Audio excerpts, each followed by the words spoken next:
everyone. இன்னைக்கு நம்ம பார்க்க போகிற டாபிக் வேதாங்காஸ். ஸோ வேதாங்காஸ் மொத்தம் 6 இருக்குது.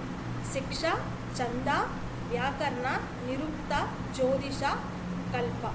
ஸோ சிக்ஷா அப்படிங்கிறது ஃபோனட்டிக்ஸ் ஆர் ப்ரொனவுன்சியேஷன், வார்த்தையினுடைய ஒலி அல்லது உச்சரிப்பு. சந்தாஸ் அப்படிங்கிறது நீட்டம். அண்ட் வியாக்கரணா அப்படிங்கிறது பார்த்திங்கன்னா கிராமர், ஒரு மொழியினுடைய ஒரு இலக்கணம். ஓகேங்களா? ஸோ நிருக்தா அப்படிங்கிறது சொற்பிறப்பியல், அதாவது எட்டிமாலஜி, ஒரு வார்த்தை எங்கேருந்து பிறந்தது. எக்ஸாம்பிள் சொல்லணும்னா ஹிஸ்ட்ரி அப்படிங்கிற வார்த்தை கிரேக்க வார்த்தையான ஹிஸ்டோரியா என்பதிலிருந்து பிறந்தது. இதற்கான அர்த்தம் உங்களுக்கு தெரியும். அதாவது enquiry or knowledge gain from the investigation அப்படின்னு சொல்லலாம். ஸோ இந்த மாதிரியான விஷயங்களை உள்ளடக்கியது தான் இந்த etymology. And Jyotisha astronomy ரெலவெண்ட்டானது.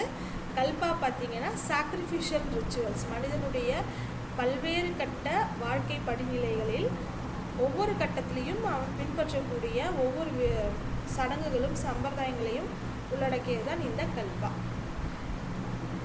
Thank you.